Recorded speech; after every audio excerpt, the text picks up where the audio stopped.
All right. Hey, what's up, everybody? Great to see you guys. Welcome to Real Life. Hey, I want to welcome all our campuses and those of you that might be joining us online, or maybe you're sitting outside in a beautiful Valencia, or maybe you're joining us at home. I was so grateful for you. My name is Breaux, in case we never met before, and I get the privilege of being on the teaching team here. And we are in this series that we're calling For Everyone. And last weekend, Rusty talked about finding our four and being a light to them. If you missed it, you need to check it out online. So good. And today, what I want to do, I want to narrow the focus a bit and talk about you and me investing in our one. Like, who is it right now that God seems to be putting in your path? I mean, who is it that you know that just needs somebody to notice them? Who is it that could use a friend? Who is it that could use some encouragement? Who is it that needs some light in their life? Who is it that you know right now that could use some kindness? Who is it that you just know that God is calling you to pour your life into? And to help us find that out today, I want to tell us a story. Now, wouldn't you agree that everybody loves a good story? When our kids were little, they would grab a book and climb up on my lap and say, "Daddy, would you tell us a story?" Right? We're drawing the novels, we're drawing the movies, we're drawing a Netflix series because we're suckers for a good story. I love to watch sports on television. Debbie, my wife, tolerates me doing so. But if she knows the backstory behind a certain player, she will totally engage and watch it with me, so I just make stuff up. Yeah, you see number 54 there. His parents found him as a baby. He was wrapped in a blanket on a beach in Costa Rica when they were on their honeymoon, and they brought him back to the States with them, and they raised him, never dreaming he'd grow to be 7'2" and play in the NBA. And she will root so hard for number 54. I know it's wrong, but I also know the power of a story. And as many of you know, I like to use stories in my teaching, and sometimes I will use a story, and then I'll kind of cut and paste it, and then put it into a completely different message like years later. And sometimes people will come up to me and go, hey, bro, I've heard you preach that message before. And I'm thinking, what? There's a brand new message. Oh, you remembered the story. Because stories are powerful. And Jesus was just the absolute best storyteller of all time. He would use all kinds of object lessons and props and humor and history and current events, and he told these amazing stories, things called parables, that were just full of incredible insight and profound truth and life-changing wisdom. He would just paint these compelling pictures of the kingdom of God in such a way that ordinary people like you and me could understand it. And there was a bunch of ordinary people in Jesus' crowds when he would teach, and they would probably heard the self-righteous religious leaders preach down to them tons of times, but they'd never heard anybody teach like Jesus. He taught like someone who actually knew God. He taught like someone who actually liked them. He taught like someone who really wanted them to get it, to understand. And even though he was super humble, at the same time, they said that Jesus taught like someone who really had the authority to speak on God's behalf. So this one particular day, Jesus is teaching on how God's law can all be summed up in kind of one phrase: love God and love your neighbor as yourself. Kind of a 1A and a 1B part of the greatest commandment. And there was a guy in the crowd, a religious expert, who raised his hand. He says, "I got a question.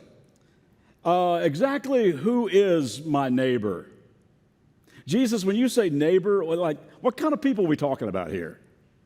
And Jesus responds by telling him one of the most famous stories in the world, commonly known as the parable or the story of the Good Samaritan. You can find it in Luke chapter 10. If you got a Bible, you can turn to that. If you got an app that you use, or we'll put it on the screens as well and track along together. But the story begins with a Jewish man who would be in the same ethnic group as the guy who asked the question, who was my neighbor? And this character in the story is traveling by foot from Jerusalem down to Jericho. Now, the road from Jericho is a steep, twisting, winding road. It's called the Jericho Road. It's not like a 10-lane super SoCal freeway. It's just a few feet wide in some spots. And if you get off that road, you fall off a big cliff. In fact, it's gotten so bad these days that public are no longer allowed to walk this road. So the story that Jesus tells begins with this Jewish man traveling down this steep, twisting, winding road, and some thugs take advantage of one of the many good hiding places along that road. They jump out, they jump the guy, they beat him up, they take his clothes, they take all of his cash, and they leave him half dead in a pool of blood by the side of the Jericho road. And then in the story, as Jesus is painting this picture, he throws in this huge plot twist. It's one of those, whoa, didn't see that coming moments. Like one of those, what? Bruce Willis was dead the whole time in Sixth Sense? You're kidding me. Darth Vader is Luke Skywalker's dad? You got to be kidding me. One of those kind of moments. Jesus shocks them by introducing the most unlikely hero that this Jewish audience could have imagined. He takes the last person in the world that they would expect to help a Jewish man who was in trouble, the person they would expect to be the villain in the story, if he shows up in the story at all. Jesus takes, one of those people to be the hero of his story. By the way, you got any those people in your life? The last couple of years have definitely exposed a those people attitude in the hearts of so many folks. And gang, that attitude of superiority is so far from the heart of Jesus. It was never a those people with Jesus. It was always just people. The only one who actually was superior, everybody, just saw everyone as priceless. You and I have never locked eyes with someone that Jesus Christ did not die for. His grace is for everyone. So in this story, Jesus flips the script by introducing one of those people as the hero. Check out how he builds the story. By chance, a priest came along, and people in the crowd probably nodding their head, thinking, yeah, of course, a priest, he's going to be the hero here. But when he saw the man lying there, he crossed to the other side of the road and passed him by. A temple assistant or a teaching pastor, bald with a Kentucky accent, walked over and looked at him lying there. But he also passed by on the other side. So Jesus takes the ones who most people in that crowd would have written in as the knight in shining armor, and instead paints them in a less than flattering light. And I kind of joked about myself being in the story, but not really, because I've been that guy way too often in my life. And I'm guessing you could write yourself in there a time or two as well. We have all passed by the man beside the road to Jericho.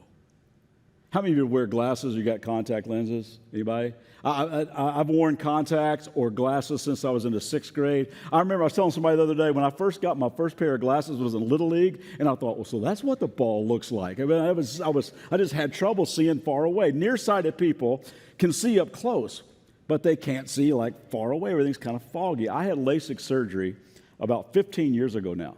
12 seconds on each eye. When I got up out of the chair, I could read the clock for the first time since I was in the 6th grade. It was just incredible. My myopia has been corrected. However, from time to time, I still struggle with a little spiritual myopia. Anybody else? It's where everything about my life is about me. I can see up close really, really well. I can get pretty self-absorbed, pretty self-centered, very self-focused. And that's how spiritual nearsightedness works. Your life is pretty good. But those in the distance, their needs and their hurts and their desires and their issues and their drama, that can just remain foggy. They can just stay out of focus, because as long as I can see my life up close, as long as I can see my life clearly, that's all that really matters. I mean, come on, who needs a world view anyway? Who needs to think about global poverty and racial reconciliation and Ukrainian refugees and sex trafficking and hurting people? They got their problems, I got mine.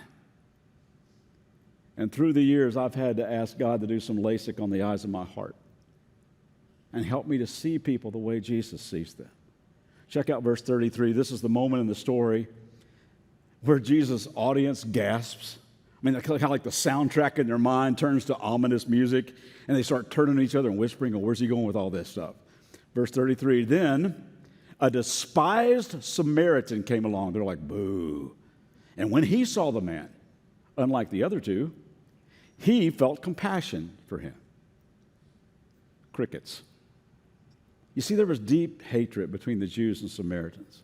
There was blatant racism going on. There was a very ugly those people mentality on both sides. I mean, you think the unrest in the Middle East is a relatively new thing? Oh, no. It's been going on a long, long time. Thousands of years of history here, going all the way back to Isaac and Ishmael, two sons of Abraham, the two different women. There has been hatred and prejudice and animosity between these groups of people. These people destroyed one another's temples. The Samaritan actually scattering human remains and bones in the Jewish temple. It got so ugly that Jewish children were taught that if they passed by a Samaritan on a dusty road, they were to go immediately to the temple and have the priest ceremonially wash them, or they would be declared unclean by God. In fact, Jewish law allowed anybody to testify in a court of law except for Samaritans. Why? Because one of the stipulations was, and I quote, "You have to be human." Even though they believed in the same God, even though they descended from the same people, the Jews and Samaritans regarded each other as social half-breeds, because generations ago, the Samaritans intermarried and they built their own temple and allowed all kinds of idol worship and other false religions to creep in. So in the Jewish way of thinking, there is no way that the Samaritans would ever be allowed into the kingdom of God, even called them dogs. So Jesus in this story challenges their thinking. He blows their minds by casting this despised Samaritan dog as the leading man. He's the hero of the story. Check it again in verse 33 again. Then a despised Samaritan came along, and when he saw the man, he felt compassion for him.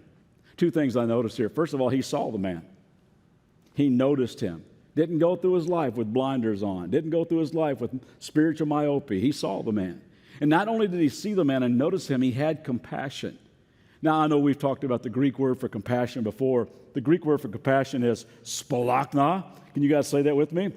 Spolachna. No, you got to say it from way down here. Say it, spolachna. Say it again. Here you go. Spolachna. Sounds like you just had a bad chalupa, right? You spolachna all over the place. But that's where the word comes from. It's that feeling in your gut, that churning in your gut that says, you know what, man, this situation moves me. It moves me so much. I got to do something about this. Spolachna, biblical compassion, is something that moves from your gut to your heart, to your hands, to your feet, to your wallet. It makes you do something about it. Verse 34, going over to him, the Samaritan soothed his wounds with olive oil and wine and bandaged them. Then he put the man on his own donkey and took him to an inn where he took care of him. The next day he handed the innkeeper 2 silver coins, telling him, "Take care of this man. If his bill runs higher than this, I'll pay you the next time that I'm here." This is so cool. He said, please do whatever you can. If he doesn't have insurance, just call me. I'm good for it. I'll do whatever I need to do to see that this man is cared for. Gang, that's spolachna. You know, we don't have to look very far to realize there's lots of hurting people these days. Hurting for different reasons. Some of you right now might be struggling with some kind of physical pain. I mean, maybe there's some of you going through chemo right now, like some of my friends.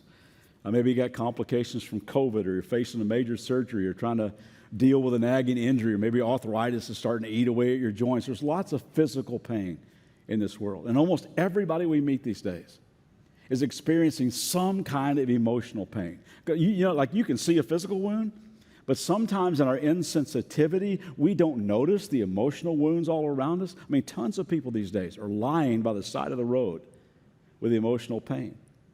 And like never in our lifetimes, there are so many people who are hurting spiritually. I think the thieves in this parable can represent Satan, the enemy of God, the enemy of our soul. And the evil one isn't satisfied just to wound us with a temporary physical or emotional hurt. Jesus said in John 10:10 that he is a thug who comes to steal, kill, and destroy. His agenda is to rob you and me of eternal life. And this story reminds us there are people all around us with spiritual needs, neighbors and family members and coworkers and classmates and teammates. They need to know that there really is healing, that there is compassion, that there is truth, that there is freedom, that there is joy, that there is heaven. They need to know there is hope for everyone. Unfortunately, the man lying by the side of the road found out what many have discovered. There's not too many places where hurting people can turn, because so much of the world just walks by. When Rusty and I were together in our church back in Kentucky, we had this statement as one of our major core values. We said, we will be a trauma center for wounded people.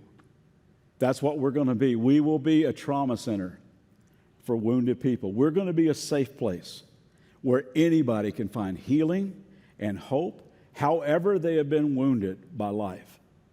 And gang, the same goes for real life. One of the dreams that we have for real life is to establish local trauma centers in every neighborhood, on every block, in all of our communities. And you say, well, dang, bro, that's going to be a lot of buildings to build. Well, actually, the construction project's already been wrapped up because those trauma centers are our homes, our apartments, our dorm rooms, our condos. We're using ball fields, we're using parks, we're using grocery stores and coffee shops. We just start noticing and loving people right where we are. Who is the one that God's putting in our path? And we just ask God to correct our nearsightedness, and then with a heart full of spalachna, we take a risk. And we invest in people. Now, when I say take a risk, you do know, don't you, that love is risky? It just is. Sometimes you see somebody in a tough situation and your heart gets full of spalachna and it goes out for them in their situation and you try to help. I mean, you really try to help. And then, well, it's sort of like this. Take a look.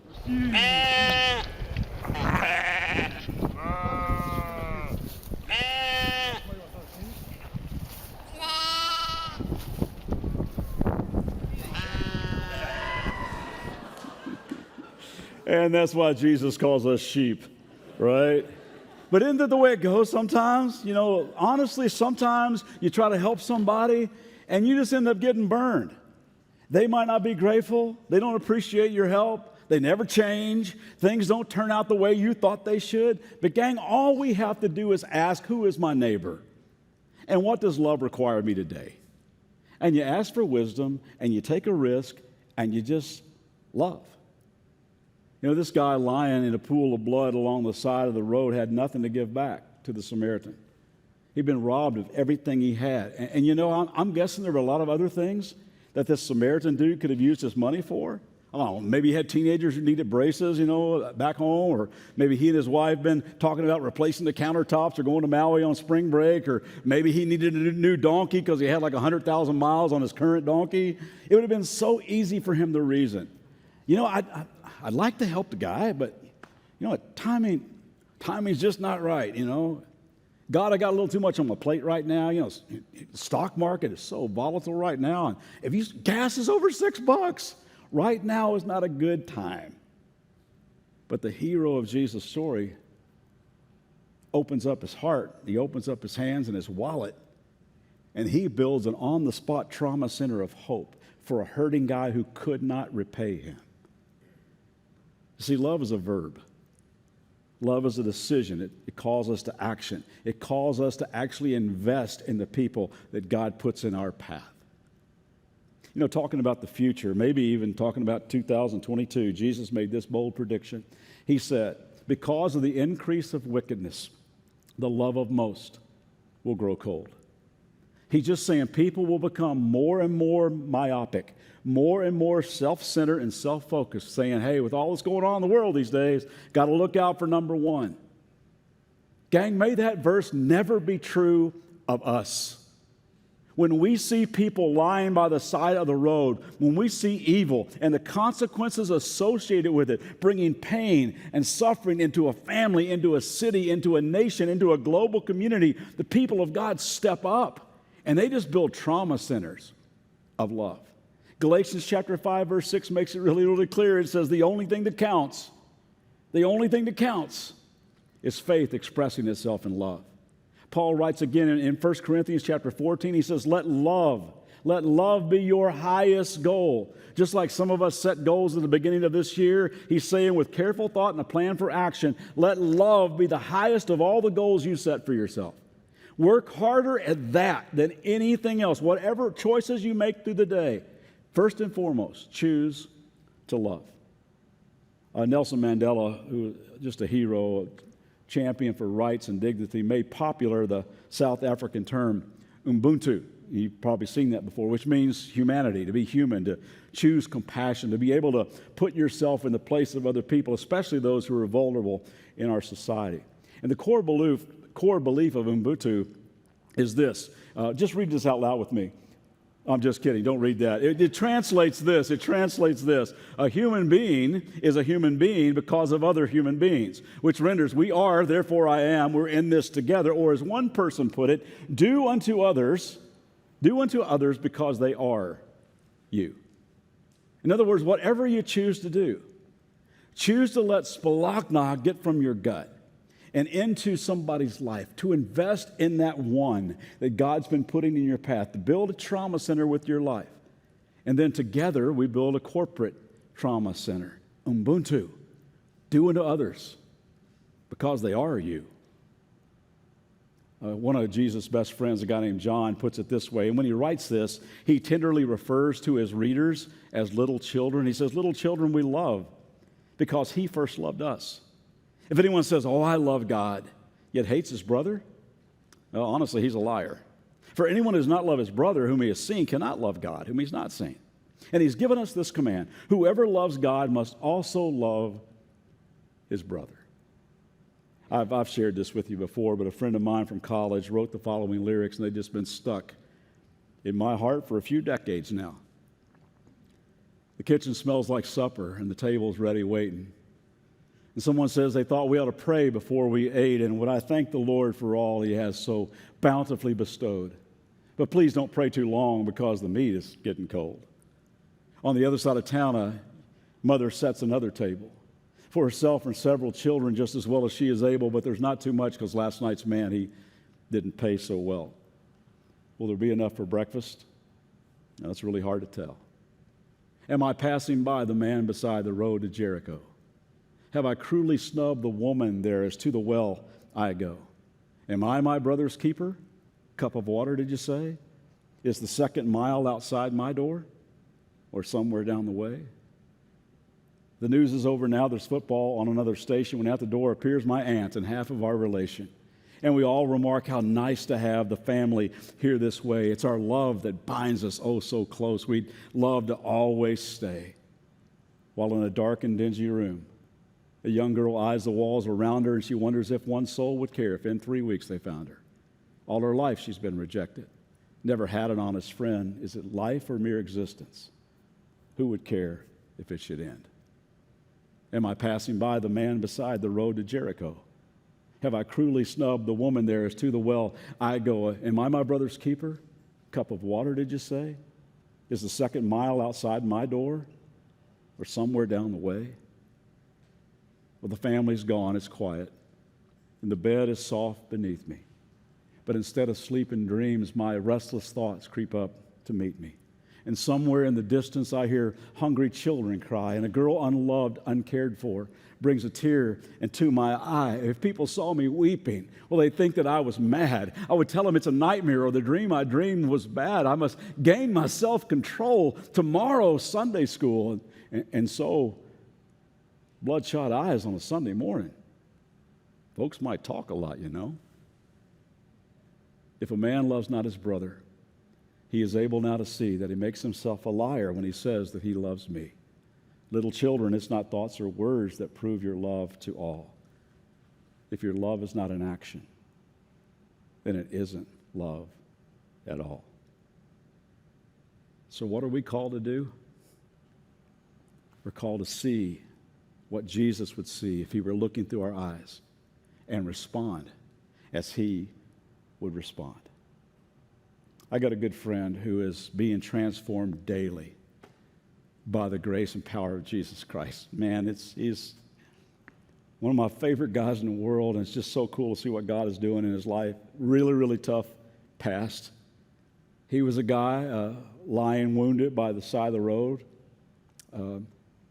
All kinds of addictions in his life, into every conceivable pathway of darkness you can imagine. All kinds of addictions, crime, homelessness, jail time. 8 years ago, he gave his life to Jesus. And he's got 8 years clean and sober today. And it's so cool to watch him investing in other people, whoever God puts in his path. And he has gone from the guy lying by the side of the road to being the Samaritan who's picking guys up. He sponsors, I don't know how many guys these days through AA. And right now he is pouring his life into one guy in particular who was really beat up by life. And this particular guy, he's made a lot of horrible choices too. He's faced all kinds of demons. He's facing jail time right now, lost his license, lost his job. But he reached out for help. So my buddy started walking with him, got him to go to AA meetings with him, paid his rent to get him into a recovery, sober living home, picks him up every single day to go to an AA meeting, buys his breakfast every single morning, takes him to church every single week. In fact, there's a whole row of guys sitting with him now. And he's helping him find a more permanent job, which isn't easy with his past. And he just asked me and some other people to write letters of reference for the guy that is a guy worth taking a chance on as God's changing his life. He's introduced him to other people in the community. And he's not doing any of this in a codependent, I'm going to fix you kind of way. He's just doing it with balance and honesty and a lot of tough love. And I see this guy changing. I met him 3 months ago, and you could tell he had a hard life. Some people you just tell. And he was struggling to stay clean. And I could tell he'd probably been strung out. And I really could tell that church was extremely uncomfortable for him. I mean, I'm talking to him in the lobby, and he's dropping F-bombs and stuff just to let me know I don't want to be here. It was so weird to him. It's so new, and he wasn't sure about God and all that. I just saw him again a couple of weeks ago. Big smile. Eyes were bright, just oozing confidence. And you could just tell that, yeah, this is my church. This is where I go to church. I hang out here. It's become home to him. It had become a trauma center for him. And it was so cool. My buddy that invested in him was sick last week and couldn't go to church. He called me on Monday and told me, hey, bro, I wasn't able to pick up so-and-so for church. So I thought he would just bail on it. But, man, he found a way to get there. And he took 2 friends with him. And catch this, he signed up to be baptized on Easter. You see, investing in the one that God puts in your path is so worth it. It's just so worth it. When Jesus had finished telling the story, he spoke to the man who had asked the original question, like, who is my neighbor?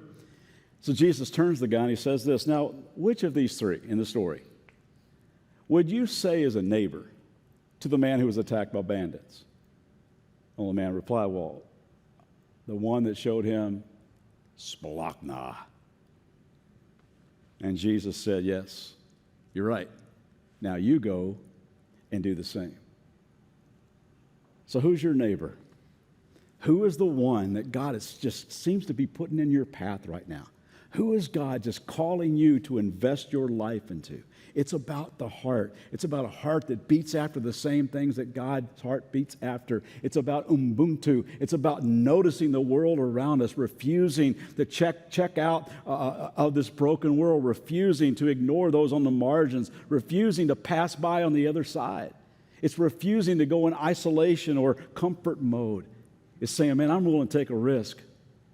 I'm willing to take a risk in love. I want to build a trauma center with my life. So let's just take off the blinders and see like Jesus saw. And if we will do that, man, think of all the amazing stories that we're going to have to tell someday. Let's bow our heads. Let's pray for a moment. Father, I'm just so grateful for the stories that Jesus told. I have read them over and over and over and over, and every time I read them, I see something fresh and new, and you speak to me in my heart and reveal things about my life. And I'm grateful you did it again.